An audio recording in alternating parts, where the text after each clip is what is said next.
ಎಲ್ಲರಿಗೂ ಅಡುಗೆ ಸಾಧನೆಗೆ ಸ್ವಾಗತ. ಇವತ್ತು ಬಾಡಿ ಇಮ್ಯುನಿಟಿ ಸಿಸ್ಟಮ್ ಇಂಪ್ರೂವ್ ಮಾಡೋದಕ್ಕೆ ಒಂದು ಸ್ಪೆಷಲ್ ದೋಸಾ, ಅದ್ರ ಜೊತೆ ಕಾಂಬಿನೇಷನ್ ಆಗಿ ಸಾಂಬಾರ್ ಈರುಳ್ಳಿನಲ್ಲಿ ಚಟ್ನಿ ಮಾಡೋದು ಹೇಗೆ ಅಂತ ತೋರಿಸ್ತಾ ಇದ್ದೀನಿ.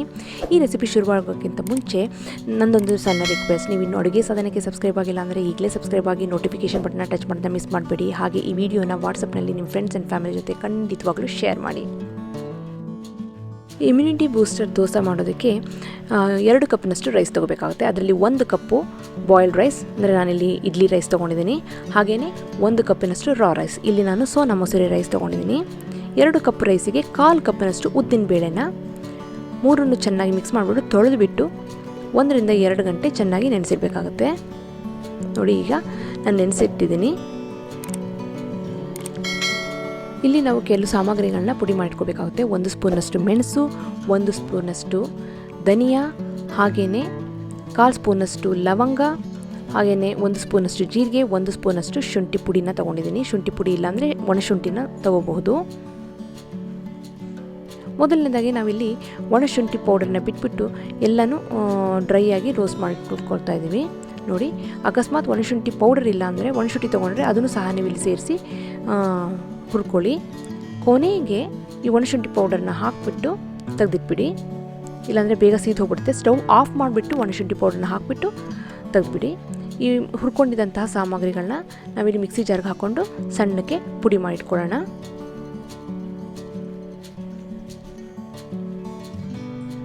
ನೋಡಿ, ಈಗೆಲ್ಲ ರೆಡಿಯಾಗಿದೆ, ಪುಡಿಯಾಗಿ ರೆಡಿಯಾಗಿದೆ ಈ ರೀತಿ. ಹಾಗೆಯೇ ನಾವಿಲ್ಲಿ ನೆನೆಸಿಕೊಂಡಂತಹ ಅಕ್ಕಿ ರೆಡಿಯಾಗಿದೆ. ಈಗ ಅಕ್ಕಿ ಬೇಳೆ ರೆಡಿಯಾಗಿದೆ. ನೋಡಿ, ಕರೆಕ್ಟಾಗಿ ನೆಂದಿದೆ. ಇದನ್ನು ನಾವು ಮಿಕ್ಸಿ ಜಾರ್ಗೆ ಹಾಕ್ಕೊಂಡು ನುಣ್ಣಕ್ಕೆ ರುಬ್ಕೋಬೇಕಾಗುತ್ತೆ. ನೋಡಿ, ಯಾವಾಗಲೂ ಕಷಾಯ ಮಾಡ್ಕೊಂಡು ಕುಡಿಯೋದಕ್ಕಿಂತ ಈ ರೀತಿ ರುಚಿಯಾದ ಆರೋಗ್ಯಕರವಾದ ದೋಸೆ ಮಾಡಿಕೊಟ್ರೆ ಮಕ್ಕಳು ಸಹ ತಿಂತಾರೆ. ಕಷಾಯ ಕೊಟ್ಟರೆ ಖಂಡಿತವಾಗ್ಲೂ ಅವ್ರು ಕುಡಿಯೋಲ್ಲ. ಈ ರೀತಿ ನಾವು ದೋಸೆ ಮಾಡ್ಕೊಂಡ್ರೆ ತುಂಬಾ ರುಚಿಯಾಗಿರುತ್ತೆ, ಆರೋಗ್ಯಕ್ಕೂ ಸಹ ಒಳ್ಳೆಯದು. ನೋಡಿ, ಈ ರೀತಿ ನುಣ್ಣಕ್ಕೆ ಮಿಕ್ಸಿ ಜಾರ್ನಲ್ಲೋ ಗ್ರೈಂಡರ್ನಲ್ಲೋ ರುಬ್ಬಿಟ್ಕೊಳ್ಳಿ. ಈಗ ರುಬ್ಬಿಟ್ಕೊಂಡಂತಹ ಅಕ್ಕಿ ಬೇಳೆ ಹಿಟ್ಟಿಗೆ ನಾವು ಪುಡಿ ಮಾಡಿಕೊಂಡಂತಹ ಎಲ್ಲ ಸಾಮಗ್ರಿಗಳನ್ನ ಪುಡಿ ಮಾಡಿಕೊಂಡಂತಹ ಪುಡಿನೂ ನಾವಿಲ್ಲಿ ಸೇರಿಸ್ಕೊಳ್ಳೋಣ. ಸೇರಿಸ್ಕೊಂಡು 1 ರೌಂಡ್ ಚೆನ್ನಾಗಿ ಮಿಕ್ಸ್ ಮಾಡ್ಕೋಬೇಕಲ್ವ, ಹಾಗಾಗಿ 1 ರೌಂಡ್ ಮಿಕ್ಸಿನಲ್ಲೇ ತಿರುಗಿಸ್ಕೊಳ್ಳಿ. ಈಗೆಲ್ಲ ಚೆನ್ನಾಗಿ ಮಿಕ್ಸ್ ಆಗಿದೆ, ಕಲರು ಸಹ ಚೇಂಜ್ ಆಗಿದೆ, ಘಮ ಘಮ ಅಂತ ಸ್ಮೆಲ್ ಬರ್ತಾ ಇರುತ್ತೆ, ಒಂಥರ ಕಷಾಯ ಸ್ಮೆಲ್ ಬರ್ತಾ ಇರುತ್ತೆ. ದೋಸೆ ಅಂತೂ ಸೂಪರಾಗಿರುತ್ತೆ, ಮಕ್ಕಳು ಸಹ ಇಷ್ಟಪಟ್ಟು ತಿಂತಾರೆ. ಈಗ ಒಂದು ಪಾತ್ರೆಯಲ್ಲಿ ಹಾಕಿಟ್ಕೊಂಡು ದೋಸೆ ಹಿಟ್ಟಿನ ಹದಕ್ಕೆ ನುಣ್ಣಕ್ಕೆ ರುಬ್ಬಿಟ್ಕೊಂಡಿದ್ದೀನಿ. ರುಚಿಗೆ ತಕ್ಕಷ್ಟು ಉಪ್ಪನ್ನು ನಾವಿಲ್ಲಿ ಈ ಅಕ್ಕಿ ಹಿಟ್ಟಿಗೆ ಸೇರಿಸ್ಬಿಟ್ಟು ಇದನ್ನು 3 ಗಂಟೆ ಕಾಲ, 2 ರಿಂದ 3 ಗಂಟೆ ಕಾಲ ಮಾತ್ರ ನಾವು ಇದು ನೆನೆಸಕ್ಕೆ ಬಿಡಬೇಕು. ಜಾಸ್ತಿ ಇದು ಹುಳಿ ಬರಬಾರ್ದು.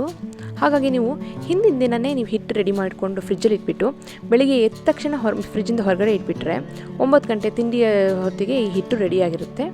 ತೆಗೆದುಬಿಟ್ಟು ನಾವು ದೋಸೆ ಹಾಕೋಬೋದು. ನೋಡಿ, ಈಗ ಇದನ್ನು ನಾನು ರೆಡಿ ಮಾಡಿಟ್ಟಿದ್ದೀನಿ. 2 ಗಂಟೆ ಆದಮೇಲೆ ಇದು ದೋಸೆ ಹಿಟ್ಟು ರೆಡಿಯಾಗಿರುತ್ತೆ. ಈಗ ನೋಡಿ, 2 ಗಂಟೆ ಆದಮೇಲೆ ಈ ರೀತಿಯಾಗಿದೆ. ಜಾಸ್ತಿ ಹುಳಿ ಬರಿಸಬಾರ್ದು ಈ ದೋಸೆ ಹಿಟ್ಟನ್ನು. ಈಗ ಈ ಸ್ಪೆಷಲ್ ದೋಸಾ, ಇಮ್ಯುನಿಟಿ ಇನ್ಕ್ರೀಸ್ ಮಾಡುವಂತಹ ಈ ದೋಸೆ ಹಿಟ್ಟು ರೆಡಿಯಾಗಿದೆ. ಇದಕ್ಕೆ ನಾನಿಲ್ಲಿ 2 ಟೇಬಲ್ ಸ್ಪೂನಷ್ಟು ಕಾಯಿಯನ್ನು ಈ ರೀತಿ ಕಟ್ ಮಾಡಿಕೊಂಡು ಹಾಕ್ಕೊಂಡಿದ್ದೀನಿ. ನೋಡಿ, ಪೀಸಾಗಿ. ಬೇಕು ಅಂದರೆ ನೀವು ತುರ್ಕೊಂಡು ಸಹ ಕಾಯಿ ಹಾಕೋಬೋದು, ಅದು ಒಂಥರ ರುಚಿಯಾಗಿರುತ್ತೆ. ಹಾಗೆಯೇ 1 ಟೇಬಲ್ ಸ್ಪೂನಷ್ಟು ಎಣ್ಣೆನ ಬಿಸಿ ಮಾಡಿಕೊಂಡು ಅದಕ್ಕೆ ಸಾಸಿವೆ,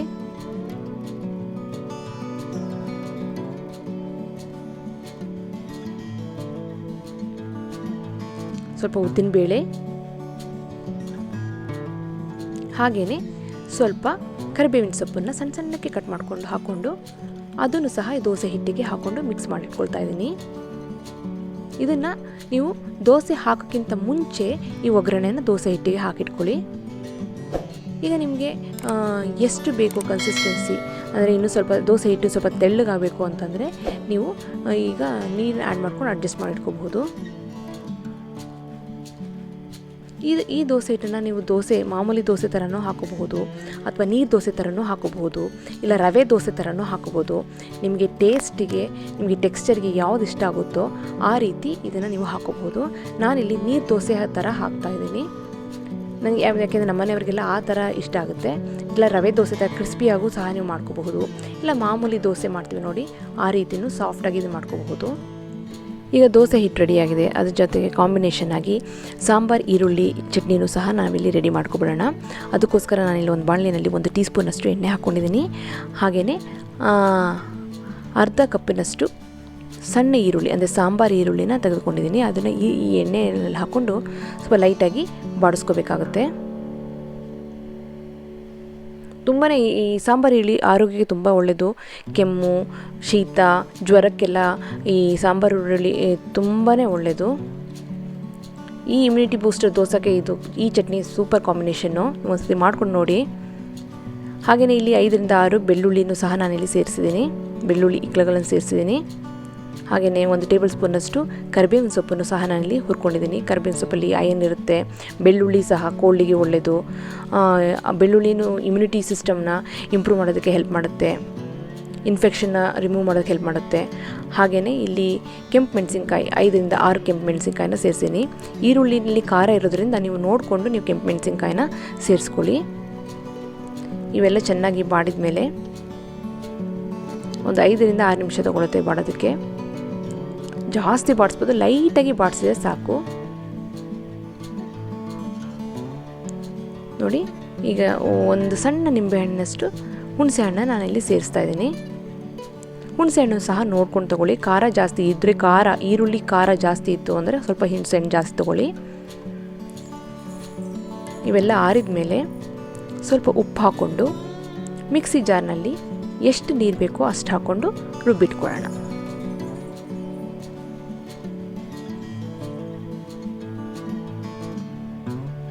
ತುಂಬಾ ರುಚಿಯಾಗಿರುತ್ತೆ ಈ ಚಟ್ನಿ.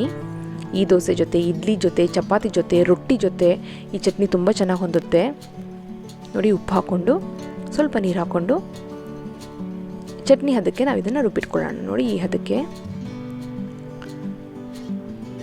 ಈಗ ಈರುಳ್ಳಿ ಚಟ್ನಿ ರೆಡಿಯಾಗಿದೆ. ಇದಕ್ಕೆ ಒಂದು ಒಗ್ಗರಣೆ ಕೊಟ್ಬಿಟ್ರೆ ಫೈನಲೈಸ್ ಆಗೋಗ್ಬಿಡುತ್ತೆ. ಇಲ್ಲಿ 1 ಟೇಬಲ್ ಸ್ಪೂನಷ್ಟು ಎಣ್ಣೆ ಹಾಕ್ಕೊಂಡಿದ್ದೀನಿ. ಈ ಒಗ್ಗರಣೆ ಕೊಡೋದು ನಿಮ್ಮ ಆಪ್ಷನಲ್, ಬೇಡ ಅಂದರೆ ಇದನ್ನು ಸ್ಕಿಪ್ ಮಾಡಬಹುದು. ಎಣ್ಣೆ ಬಿಸಿ ಆದಮೇಲೆ ಸಾಸಿವೆ ಹಾಕ್ಕೊಂಡು ಚೆನ್ನಾಗಿ ಚಿಟಪಟ ಅನ್ನಲಿ. ಈ ಒಗ್ಗರಣೆನ ನಾವು ಚಟ್ನಿ ಮೇಲೆ ಹಾಕಿಬಿಟ್ಟು ಮುಚ್ಚಿಟ್ಬಿಡೋಣ. ಯಾಕೆ ಅಂತಂದರೆ ಅದ್ರ ಸ್ಮೆಲ್ಲು ಮುಚ್ಚಿಲ್ಲ ಅಂದರೆ ಸ್ಮೆಲ್ ಕಮ್ಮಿ ಆಗೋಗ್ಬಿಡುತ್ತೆ. ಹಾಗಾಗಿ ಈ ಒಗ್ಗರಣೆ ಹಾಕಿದ ಮೇಲೆ ಮುಚ್ಚಿಟ್ಬಿಟ್ಟು ನಾವು ಯಾವಾಗ ಸರ್ವ್ ಮಾಡ್ತೀವೋ ಆ ಟೈಮ್ನಲ್ಲಿ ಈ ಒಗ್ಗರಣೆನ ಮಿಕ್ಸ್ ಮಾಡಿಬಿಟ್ಟು ಸರ್ವ್ ಮಾಡಿದರೆ ಚಟ್ನಿ ತುಂಬಾ ರುಚಿಯಾಗಿರುತ್ತೆ. ನೋಡಿ, ಈಗ ಈರುಳ್ಳಿ ಚಟ್ನಿ ರೆಡಿಯಾಗಿದೆ. ಹಾಗೆಯೇ ನಾವಿಲ್ಲಿ ದೋಸೆ ಹಾಕ್ಕೊಳ್ಳೋಣ. ಒಂದು ತವಾ ಚೆನ್ನಾಗಿ ಬಿಸಿ ಆದಮೇಲೆ ಅದಕ್ಕೆ ಈ ರೀತಿ ನೀರು ದೋಸೆ ಹಾಕ್ತೀವಿ ನೋಡಿ, ಈ ರೀತಿ ಹಿಟ್ಟನ್ನು ನಾವು ಹಾಕ್ಕೊಂಡು ಸ್ವಲ್ಪ ಎಣ್ಣೆ ಬೇಕು ಅಂದರೆ ಹಾಕ್ಕೊಂಡು, ಬೇಡ ಅಂದರೆ ನೀವು ಸ್ಕಿಪ್ ಮಾಡ್ಬೋದು. ನಾನ್ ಸ್ಟಿಕ್ ತವಾ ಆಗಿರೋದ್ರಿಂದ ಎಣ್ಣೆ ನೆಸೆಸಿಟಿ ಇಲ್ಲ. ಎಣ್ಣೆನೋ ತುಪ್ಪನೋ ನಿಮಗೇನು ಇಷ್ಟ ಆಗುತ್ತೋ ಅಷ್ಟು ಹಾಕ್ಕೊಂಡು ಮುಚ್ಚಿಟ್ಬಿಟ್ಟು 3 ರಿಂದ 4 ನಿಮಿಷ ಬೇಯಿಸಿದೆ ಸಾಕು. ರುಚಿಯಾದ ಇಮ್ಯುನಿಟಿ ಬೂಸ್ಟರ್ ದೋಸೆ ರೆಡಿಯಾಗಿರುತ್ತೆ. ನೋಡಿ, ಎಷ್ಟು ಸಾಫ್ಟಾಗಿ ತಿನ್ನಾಗಿ ಈ ದೋಸೆ ರೆಡಿಯಾಗಿದೆ.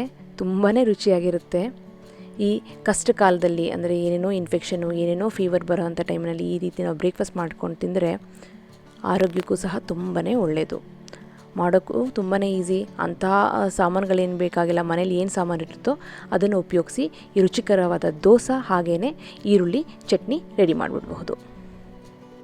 ನಾನು ತೋರಿಸಿದಂತಹ ಈ ಸ್ಪೆಷಲ್ ಇಮ್ಯುನಿಟಿ ಬೂಸ್ಟರ್ ದೋಸೆ, ಅದ್ರ ಜೊತೆ ಸಾಂಬಾರ್ ಈರುಳ್ಳಿ ಚಟ್ನಿ ನಿಮಗೆಲ್ಲ ಇಷ್ಟ ಆಗಿದೆ ಅಂತ ಅಂದ್ಕೊಂಡಿದ್ದೀನಿ. ಖಂಡಿತವಾಗ್ಲೂ ಟ್ರೈ ಮಾಡಿ.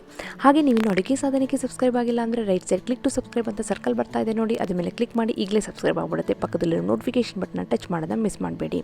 ನಿಮಗೆ ಈ ವಿಡಿಯೋ ಇಷ್ಟ ಆದರೆ ಲೈಕ್, ಶೇರ್, ಕಮೆಂಟ್ ಮಾಡಿ. ಹಾಗೆಯೇ ಈ ವಿಡಿಯೋನ ವಾಟ್ಸಪ್ನಲ್ಲಿ ನಿಮ್ಮ ಫ್ರೆಂಡ್ಸ್ ಆ್ಯಂಡ್ ಫ್ಯಾಮಿಲಿ ಜೊತೆ ಶೇರ್ ಮಾಡಿ. ಮತ್ತೊಂದು ಇಂಟ್ರೆಸ್ಟಿಂಗ್ ರೆಸಿಪಿಯೊಂದಿಗೆ ಭೇಟಿ ಆಗ್ತೀನಿ. ಅಲ್ಲಿವರೆಗೆ ಥ್ಯಾಂಕ್ ಯು. Bye bye.